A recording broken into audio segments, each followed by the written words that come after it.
बिस्मिल्लाहिर्रहमानिर्रहीम अस्सलाम वालेकुम दोस्तों, एक नई वीडियो के साथ हाजिर हैं। चले अपनी वीडियो स्टार्ट करते हैं। जैसा कि आपको पता है कि यूक्रेन की जंग के बाद नेटो और रशिया के दरमियान जो है वो मामलात खराब होते जा रहे हैं। अब रशिया का एक हिस्सा है कैलिनिनग्राड, ये इस वक्त जो है एक नया फ्लैश पॉइंट बनता जा रहा है। कैलिनिनग्राड के बारे में मैं पहले आपको थोड़ा सा बता दूं और यहाँ पे अब क्या मसले हो रहे हैं ये मैं आपको बाद में बताता हूँ। लेकिन ये इस वक्त जो कैलिनिनग्राड है ये दुनिया का सबसे बड़ा फ्लैश पॉइंट बनने जा रहा है और एनालिस्ट ये कहते हैं कि इस कैलिनिनग्राड के ऊपर जो है वो आलमी जंग और एटमी जंग भी लग सकती है। वो कैसे, मैं आपको समझाता हूँ। पहले आपको कैलिनिनग्राड की पोजीशन को समझना पड़ेगा कि कैलिनिनग्राड जो है वो किसका हिस्सा है, कहाँ पे मौजूद है और किसने उसको घेरा हुआ है। कैलिनिनग्राड एक जगह है जिसकी जो आबादी है वो तकरीबन 1 बिलियन है, यानी कि 10 लाख है। ये रशिया का हिस्सा है जो कि रशिया से कटा हुआ है। जिस तरह से आपको पता है कि अमेरिका का एक हिस्सा अलास्का भी है अमेरिका का ही हिस्सा, लेकिन वो अमेरिका से काफी ज्यादा दूर है। जिस तरह ईस्ट पाकिस्तान और वेस्ट पाकिस्तान था, इसी तरह ये कैलिनिनग्राड जो है ये बेसिकली रशिया का हिस्सा है। लेकिन मेनलैंड रशिया और कैलिनिनग्राड के दरमियान 3 मुल्क आते हैं, एक बेलारूस, एक लिथुवेनिया और एक पोलैंड। जबकि अगर सिर्फ कैलिनिनग्राड की बात की जाए तो उसके एक तरफ पोलैंड है, दूसरी तरफ लिथुवेनिया और एक तरफ उसके बाल्टिक सी है। अब ये जो लिथुवेनिया ये बेसिकली 3 बाल्टिक रियासतों में से एक बाल्टिक रियासत है। ये पहले सोवियत यूनियन के साथ होती थी, लेकिन आजकल ये नेटो का हिस्सा है। कैलिनिनग्राड के अंदर रशिया ने अपनी जो है वो बहुत बड़ी मिलिट्री प्रेजेंस रखी हुई है। 10 लाख की आबादी तो है, लेकिन इसके साथ उनकी वहां पे बहुत बड़ी मिलिट्री प्रेजेंस है। रशिया का जो बाल्टिक फ्लीट है वो इस कैलिनिनग्राड से जो है वो ऑपरेट करता है। कैलिनिनग्राड के इर्द गिर्द जितनी भी कंट्रीज हैं वो सारी की सारी नेटो कंट्रीज हैं, सिवाय स्वीडन और फिनलैंड के। और अब जैसा कि आपको पता है कि स्वीडन और फिनलैंड ने जो है वो भी नेटो के लिए अप्लाई कर दिया है। तो अगर स्वीडन और फिनलैंड को नेटो कंट्रीज के अंदर शामिल कर लिया जाता है तो कैलिनिनग्राड जो है वो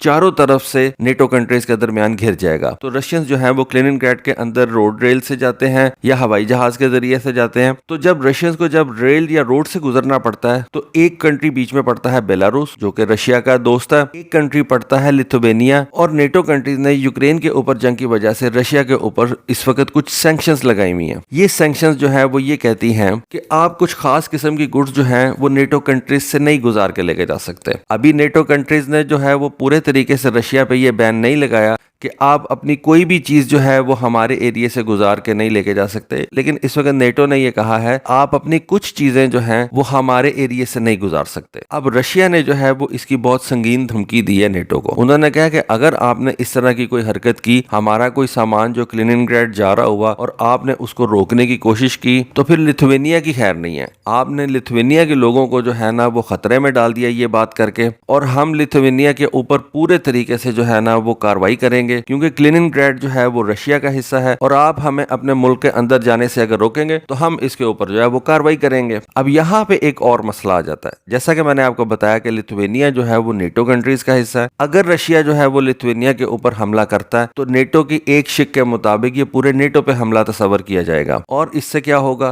कि नेटो और रशिया की जंग लग जाएगी। और अगर जंग लगती है नेटो और रशिया की तो डेफिनेटली मैं आपको कई दफा बता चुका हूँ कि नेटो जो है वो रशिया से बहुत ज्यादा भारी है, उनके पास असला ज्यादा है, उनके पास जो वेपन्स हैं वो ज्यादा सोफिस्टिकेटेड हैं। सिंपल अल्फाज में आप कह सकते हैं कि जो नेटो इत्तेहाद है वो रशिया से बहुत ज्यादा जो है वो मिलिटरीली बेहतर है। और इस वक्त नेटो ने क्या करना शुरू कर दिया है कि उसने इन 3 बाल्टिक कंट्रीज और पोलैंड के अंदर अपने जो फोर्सेज हैं उनको बढ़ाना शुरू कर दिया, क्योंकि इस वक्त नेटो ये बहाना बना रहा है कि जैसे रशिया ने इस वक्त एक सॉवरन कंट्री यूक्रेन के ऊपर हमला किया है, इस वजह से नेटो ये कह रहा है कि जो अगला हमला है ना वो इन बाल्टिक कंट्रीज के ऊपर हो सकता है, लिथुवेनिया एस्टोनिया के ऊपर हो सकता है। तो हम अपनी जो फोर्सेज है यहाँ पे बढ़ा रहे हैं कि वो बिल्कुल भी जो है किसी मुल्क के खिलाफ नहीं जाएगा। सिर्फ वो ये चाहता है कि यूक्रेन के अंदर जो है वो नेटो फोर्सेज ना दाखिल हो जाएं, क्योंकि ऑलरेडी रशिया को नेटो फोर्सेज ने जो है वो घेरा हुआ है और सिर्फ यूक्रेन जो था उसके अंदर नेटो फोर्सेज नहीं थी। तो इस वजह से रशियंस ये कहते थे कि आप यूक्रेन को नेटो का हिस्सा ना बनाएं, लेकिन नेटो कंट्रीज जो है वो बज़िद थी कि उन्होंने यूक्रेन को नेटो का हिस्सा बनाना, इस वजह से रशिया ने यूक्रेन के ऊपर हमला कर दिया। एनीवे, इस वक्त कैलिनिनग्राड के अंदर जो मामलात हैं वो बड़े खराब हैं और इसी वजह से अब रशियंस ने क्या करना शुरू कर दिया कि उन्होंने कैलिनिनग्राड के अंदर अपनी जो फोर्सेज हैं उनको बढ़ाना शुरू कर दिया। और कैलिनिनग्राड के अंदर जो अपना कोस्टल डिफेंस सिस्टम है, इस वक्त रशिया के पास 2 कोस्टल डिफेंस सिस्टम है, एक का नाम है बॉल और एक का नाम है बेस्टियन। जैसा कि आपको पता है कि पाकिस्तान की नेवी जो है उसके पास अज़्म मिसाइल है जो कि कोस्टल डिफेंस के लिए हम इस्तेमाल करते हैं। पिछले दिनों मैंने आपको एक और वीडियो बना के दी थी यूक्रेन के कोस्टल डिफेंस के ऊपर, जिसमें मैंने आपको बताया था कि अमेरिका जो है वो हार्पून अपना कोस्टल डिफेंस सिस्टम यूक्रेन के हवाले करने जा रहा है, बल्कि अब उसने कर दिया हुआ है ताकि वो ब्लैक सी के अंदर रशिया को जो है वो टक्कर दे सके। तो कोस्टल डिफेंस के लिए ये जो मिसाइल हैं ये बड़े इंपॉर्टेंट होते हैं। अब जैसा कि आपको पता है कि इस वक्त रशिया और नेटो के दरमियान बहुत ज्यादा टेंशन है और कलिनिनग्राड जो कि एक रशिया का हिस्सा है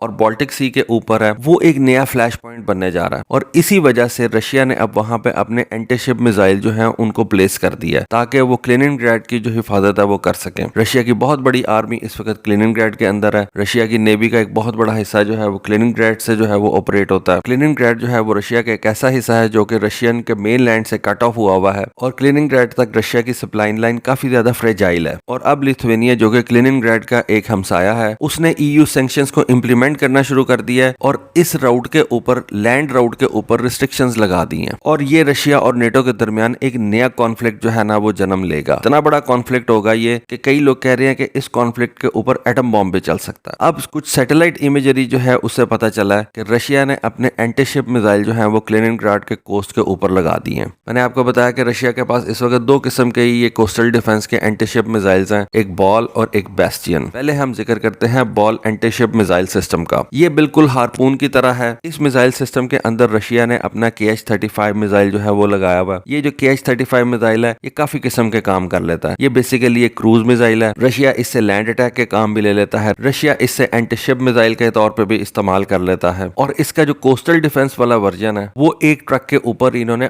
8 मिसाइल जो है वो लाद के रखे हुए हैं और इसको वो अपने कोस्ट के नजदीक लगा देते हैं। इसकी जो इफेक्टिव रेंज है वो तकरीबन 150 किलोमीटर के नजदीक है, लेकिन कहा जाता है कि जो इसका एक नया वर्जन रशिया ने तैयार किया है उसकी रेंज जो है वो तकरीबन 200 किलोमीटर के नजदीक है। ये जो बॉल सिस्टम है ये सबसोनिक सी स्किमिंग मिसाइल है और यूक्रेन ने जो नेपच्यून मिसाइल इस्तेमाल किया था रशिया के मॉस्कवा क्लास को डुबोने के लिए, वो नेपच्यून मिसाइल सिस्टम भी इसी बॉल मिसाइल सिस्टम के ऊपर ही बेस है। तो आप इससे इसकी इफेक्टिवनेस का जो है ना वो अंदाजा लगा सकते हैं। और ये बॉल मिसाइल सिस्टम जो है इसको रशिया ने अपने शिप्स के ऊपर भी रखा हुआ है, कोस्टल डिफेंस के तौर पे भी इस्तेमाल करता है, शिप के ऊपर रख के एंटीशिप मिसाइल के तौर पे भी इस्तेमाल किया जाता है। दूसरा जो सिस्टम है वो है K300 bastion. Ball missile system जो था वो सबसोनिक था, जबकि ये जो बेस्टियन मिसाइल सिस्टम है ये सुपरसोनिक मिसाइल है और इसकी रेंज जो है वो बॉल मिसाइल सिस्टम से ज्यादा है। तकरीबन ये 300 किलोमीटर के नजदीक जो है इसकी रेंज है और ये तकरीबन 2.5 मैक के ऊपर जो है ना वो फ्लाई करता है। सुपरसोनिक मिसाइल है। सुपरसोनिक होने की वजह से सरफेस वॉरशिप के लिए ये एक सीरियस थ्रेट है। ये जो बेस्टियन P मिसाइल सिस्टम है रशियन इसको लैंड अटैक क्रूज मिसाइल के तौर पे भी इस्तेमाल करते हैं, एंटीशिप क्रूज मिसाइल के भी तौर पे इस्तेमाल करते हैं और चूंकि ये एक बड़ा और एक्सपेंसिव मिसाइल सिस्टम है इस वजह से ये जो है ये थोड़े नंबरों के अंदर रशिया ने डिप्लॉय किया हुआ है, लेकिन अब इसको रशिया ने जो है वो कलिनिनग्राड के अंदर डिप्लॉय कर दिया है और बेल कोस्टल डिफेंस सिस्टम और bastion P coastal defence system मिलके तो इस कलिनिनग्राड की जो है वो इस वक्त हिफाजत कर रहे हैं। ये दोनों मिसाइल सिस्टम जो है वो एक ही monolith B target acquisition radar को इस्तेमाल करते हैं, यानी कि एक ही रेडार इन दोनों मिसाइल सिस्टम को फायर करने के लिए इस्तेमाल किया जाता है। अब ये जो बेस्टियन P मिसाइल सिस्टम है जैसा कि मैंने आपको बताया कि इसकी रेंज भी ज्यादा है, इसकी स्पीड भी ज्यादा है, तो अगर इसको कलिनिनग्राड से जो है वो फायर किया जाए तो ये स्वीडन के कोस्ट तक जो है वो जा सकता है। स्वीडन अभी नेटो का हिस्सा नहीं है, लेकिन स्वीडन और फिनलैंड ने अप्लाई जरूर कर दिया। तो ये जो बेस्टियन P मिसाइल सिस्टम है ये स्वीडन तक किसी भी वॉरशिप को जो है ना वो एंटर नहीं होने देगा, वहां पे खड़ा नहीं होने देगा, क्योंकि ये कंट्रीज आपस में साथ साथ ही हैं, कोई इतना ज्यादा बड़ा बाल्टिक सी तो है नहीं और इन मिसाइलों की रेंज जो है वो इतनी है कि वो पूरे का पूरा समंदर पार कर जाती हैं। तो जिस वजह से ये एक बहुत बड़ी मूव की है रशिया ने। और जैसा कि मैंने आपको बताया कि कलिनिनग्राड इस वक्त एक नया फ्लैश पॉइंट बनने जा रहा है और बहुत बड़ा फ्लैश पॉइंट बनने जा रहा है और उसके बाद इन दोनों कोस्टल डिफेंस सिस्टम के इस कलिनिनग्राड के ऊपर जो है वो प्लेसमेंट, ये भी एक बहुत बड़ी मूव है रशिया की तरफ से। मसला ये है कि रशिया ने ये सारा जो है ना वो पहले से प्रिडिक्ट कर लिया हुआ था कि अगर मैं यूक्रेन के ऊपर हमला करता हूं तो कल को ये भी पॉसिबिलिटी है कि ये जो नेटो कंट्रीज हैं वो मुझे कलिनिनग्राड के ऊपर जो है ना वो तंग करेंगी। रशिया ने यूक्रेन की जंग से पहले ही अपना किंजाल बैलिस्टिक मिसाइल सिस्टम जो है, जो कि उसका एक हाइपरसोनिक मिसाइल सिस्टम है, उसको कलिनिनग्राड के ऊपर जो है ना वो शिफ्ट कर दिया हुआ था। उस वक्त तो रशिया के ऊपर सैंक्शंस नहीं थी, इस वजह से रशिया ने वो जो किंजाल मिसाइल सिस्टम था, हाइपरसोनिक मिसाइल सिस्टम था, उसको पहले ही कलिनिनग्राड के अंदर जो है ना वो भेज दिया हुआ है, ताकि अगर ये नेटो कंट्रीज कलिनिनग्राड की जो है वो नाकाबंदी करें, वो तो फिर एक्ट ऑफ वॉर हो जाएगा और जंग लग जाएगी। लेकिन अगर नेटो कंट्रीज ने कुछ ऐसा किया तो कैलिनिनग्राड के अंदर पहले से ही जो है ना ये हाइपरसोनिक मिसाइल जो है वो पड़े होंगे और ये बात नेटो कंट्रीज को पता है। और ये जो कोस्टल डिफेंस के एंटीशिप मिसाइल रशिया ने प्लेस किए कैलिनिनग्राड के अंदर, ये तो उसने अपने डिफेंस के लिए प्लेस किए हैं ताकि कोई भी वॉरशिप जो है वो कैलिनिनग्राड के नजदीक ना आ सके। अगर जंग लगी तो लिथुआनिया को इन किंजाल हाइपरसोनिक मिसाइल सिस्टम से खतरा होगा। तो दोस्तों ये थी आज की वीडियो, ये थी आज की इन्फॉर्मेशन। होपफुली आपको पसंद आई होगी। ये एक नया फ्लैश पॉइंट बनने जा रहा है दुनिया के अंदर। सोचा आपके साथ इसकी इन्फॉर्मेशन जो है उसको शेयर करूं। होपफुली आपको आज की इन्फॉर्मेशन, आज की वीडियो पसंद आई होगी। कमेंट सेक्शन में अपनी राय से जरूर आगाह कीजिएगा। आज के लिए बस इतना ही। Thank you. Allah Hafiz.